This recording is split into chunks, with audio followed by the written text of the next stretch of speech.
આજે જે રીતે નવું વર્ષ બેસતું ત્યારે પરંપરા આપણા પરિવારોમાં, આપણા સામાજિકમાં દિવાળીના સ્વાભાવિક સ્નેહ મિલન યોજાતા હોય અને વિચારોની આપલે થતી હોય. એ જ રીતે ભુજ વિધાનસભાનું આજે કાર્યકર્તા સ્નેહ મિલન હતું અને કાર્યકર્તાઓને સ્વાભાવિક 12 મહિને એક વખત ભેગા મળી, એમાં પત્રકારો હોય, હેતુ મિત્રો હોય, શુભેચ્છકો હોય, સાથે મળી અને બિન એજન્ડા, કોઈ આનો એજન્ડા ન હોય પણ મળે, પોતાના વિચાર, પોતાની વાતો થાય, એ હેતુથી આજે ભુજ વિધાનસભાનું સ્નેહ મિલન હતું. એમાં ભુજ શહેર, ભુજ તાલુકાના ગ્રામ્યના માર્ગો, પત્રકારો, સમાજના આગેવાનો, ક્લબના પ્રમુખો, સંસ્થાના સૌ આગેવાનો અને જે રીતે મોટી સંખ્યામાં ઉપસ્થિત થઈ અને આજે જે એક સ્નેહ મિલન શુભે એવી સંખ્યા એવો કાર્યક્રમ બન્યો. અને હું આપના માધ્યમથી કદાચ બધાએ નહીં આવ્યા હોય, જે કાર્યકર્તાઓ નથી આવ્યા અને નવા વર્ષની ખૂબ ખૂબ શુભકામના આપું છું. ભગવાન એના ઉપર રાજી રહે અને એના આવતા દિવસોમાં શારીરિક તંદુરસ્તી, માનસિક શાંતિ અને જે રોજગારી કરતા હોય પોતાના નાના મોટા, તો એને ભગવાન રાજી રહીને બરકત આપે ને એનું ગુજરાન સારી રીતે ચાલે અને એવી હું રાષ્ટ્રના હિત માટે પણ કામ કરે એવી હું શુભકામના આપું છું.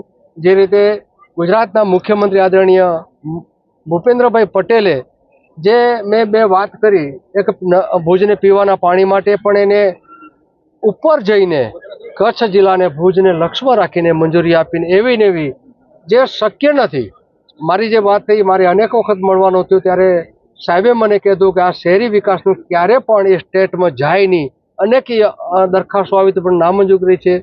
પણ કચ્છ જિલ્લો જે છે, તમારી લાગણી છે કે 20 વર્ષના જે ભુજના રોડ, અનેક મેં જે નામમાં છે 18 રોડ છે, એ રોડ જીડીસી બનાવી કે પછી નગરપાલિકાને હવાલે હતા, નગરપાલિકા કરી શકે એવી ક્ષમતા હતી નહીં. ત્યારે મુખ્યમંત્રીને એક રિક્વેસ્ટ કરી અને મુખ્યમંત્રીએ આખી ટીમ બેસાડીને શું આનો ઉકેલ આવે અને એક મેં જેમ વાત કરી કે પ્રથમ આ ગુજરાતમાં એક દાખલો હશે કે શહેરી વિકાસમાંથી સ્ટેટને રોડો આપવામાં આવ્યા. કાલે મુખ્યમંત્રી એની મંજૂરી માટે સહી પણ કરી દીધી.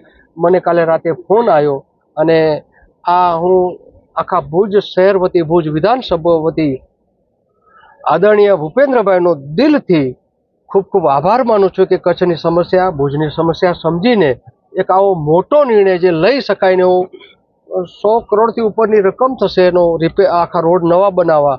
અને આનાથી ફાયદો ભુજને એ થશે કે આ સ્ટેટમાં સોંપાયા પછી દર 7 વર્ષે આ રોડ રીસર્ફેસિંગ થશે.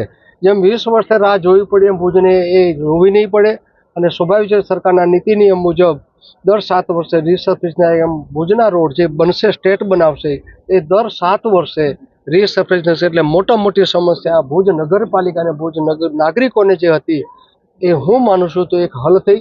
અને માત્ર ને માત્ર આદરણીય મુખ્યમંત્રી ભૂપેન્દ્રભાઈ પટેલ, સરકારના તંત્ર પણ આમાં પોઝિટિવ અભિપ્રાય આપ્યા અને કલેક્ટરને દરખાસ્ત કરી.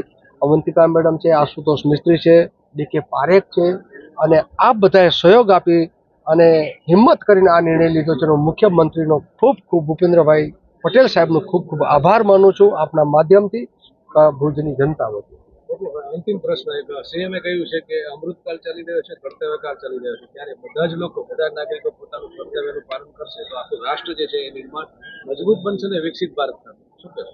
જે રીતે સરકાર કોઈ પણ યોજના રાષ્ટ્ર માટે કામ કરતી હોય, કેન્દ્ર સરકાર હોય, ગુજરાત સરકાર હોય, જ્યાં સુધી લોકોનો સહયોગ ના મળે, લોકો જ્યાં સુધી ન જોડાય, ત્યાં સુધી કોઈ પણ પ્રસંગ રાષ્ટ્રના હિત માટે એ સફળ થતો નથી. સરકાર, આપણા નેતૃત્વ એ લોકો વચ્ચે મૂકે અને લોકો એને ઝીલવું જોઈએ, લોકો એને સમર્થન આપી અને રાષ્ટ્રના હિત માટે જે રીતે દેશ પોતાની કરવટ બદલી રહ્યો છે, ગુજરાત પોતાની કરવટ બદલી રહી છે, ત્યારે માત્ર ને માત્ર સરકાર નહીં પણ સહકારથી લોકો જોડાશે તો ચોક્કસ આનું પરિણામ જે છેલ્લા દિવસો આપણે જોઈ રહ્યા છીએ અનેક ગણા સારા જોવા મળશે. Thank you.